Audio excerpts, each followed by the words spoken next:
Good morning, my friends.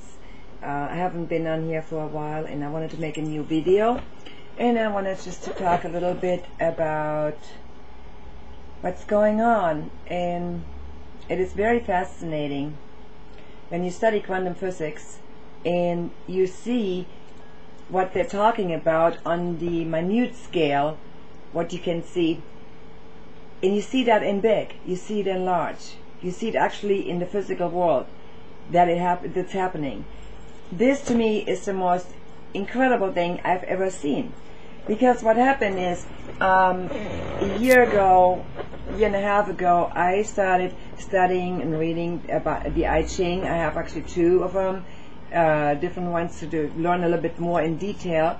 So I got the I Ching, I got the Kabbalah, I got learned everything about horoscopes, astrology, astronomy, you name it, and I started combining those ideas to see what the common denominator is in those teachings.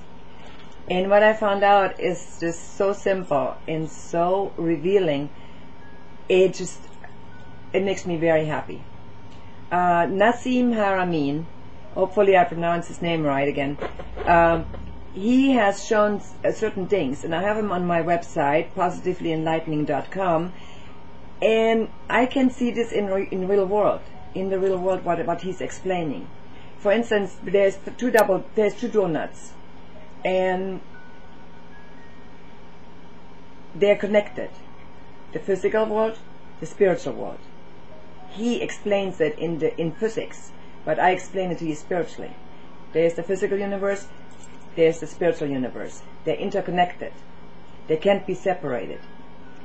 When, for instance, when scientists go and take a plant into the lab here and make genetic changes, or in changing something in environment which makes the plants to adapt, this at the same time, simultaneously, the same plant that grows now somewhere across the earth in another country, those plants simultaneously change.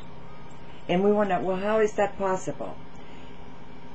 I don't need to explain it. There's too many websites that do explain physics and quantum mechanics, quantum physics.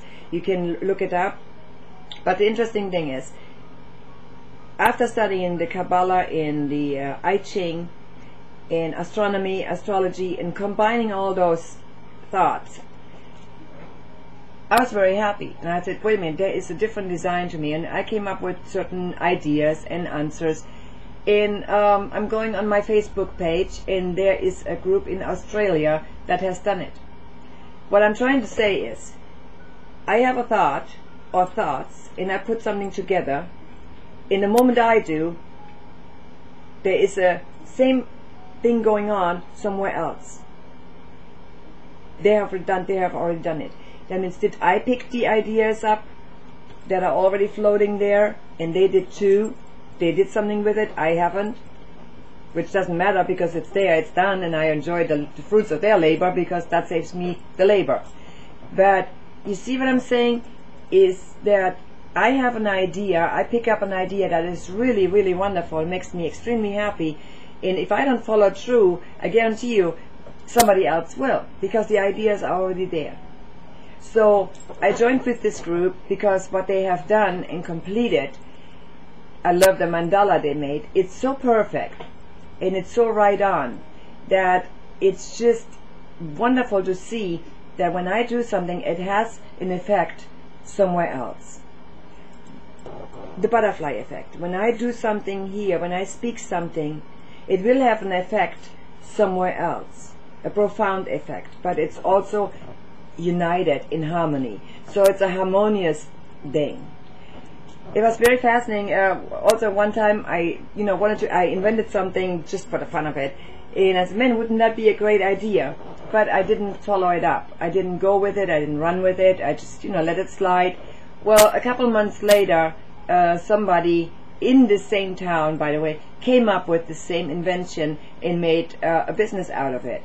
So you see, that right there is the idea is there. You either run with it and do something with it, or somebody else will pick it up. But there's always two.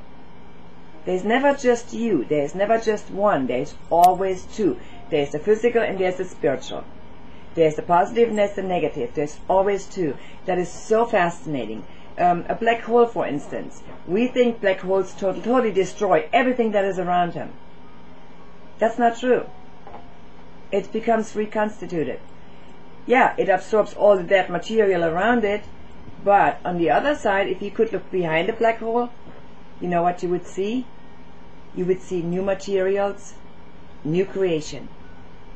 And that's constantly, it's the same thing. When you die, your body becomes one with the earth again, becomes reabsorbed, reconstituted, goes back into the ground, goes back into the earth. And one of those atoms or more can end up today in your salad. One of the atoms of a dead person can end up somewhere. They don't die, they don't decay, they get reused. Everything is alive. The earth is alive, the universe is alive, everything is alive. We think it's dead. But when you look down at the energy level, everything is alive. We don't see rocks move, but they're alive. When you look at them under the electron microscope, you see the atoms in a rock, and they're not standing still, they're moving. So everything we touch, we do, has a reaction, because everything is made out of energy. We live in an energy field. If we could see it, it would be like swimming through cotton. Or it would be like swimming through a fog, because it's there, it's physically there. Only we can touch or see it, but it's a spiritual energy that surrounds us. We can work with it. We can make it strong, powerful, protective, like a protective shield around us.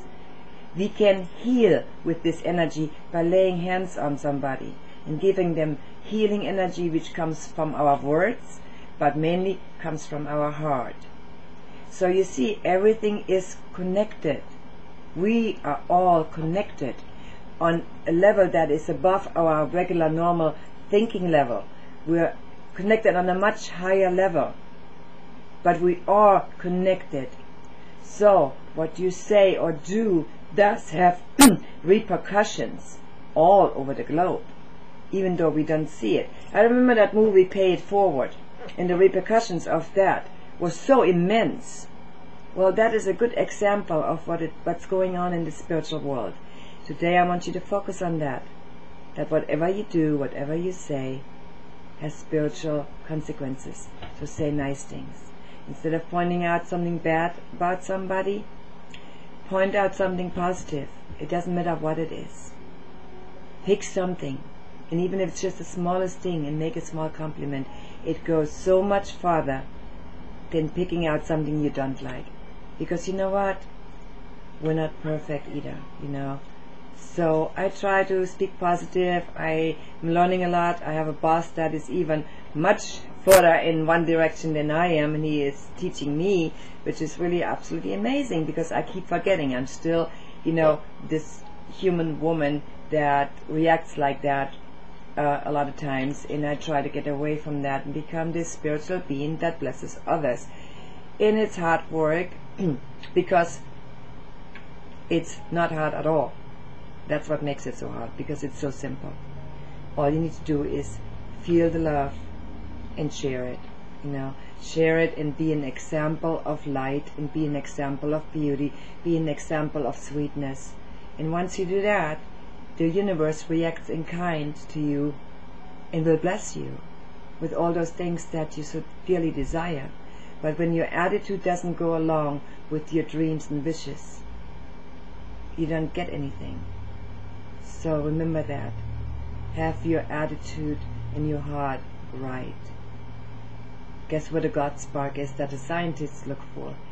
They've been looking for that God spark for so long. Well, guess what? It's right in the heart. The heart has the God spark. Without that, you wouldn't exist, you wouldn't work, you wouldn't function. God spark is the first thing. When a cell and a sperm get together, there's a spark.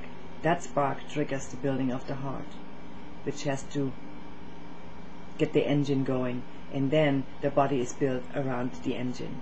This is your engine. Treat it very, very well, and with utmost love. Feed it good things, not just physically, but spiritually. Feed it good things. Okay? I talk to you again next week. You have a wonderful week. full of beauty. May your eyes be open and you see all the beauty that the universe has to show and to give. Okay, and I'll see you next week. Bye-bye.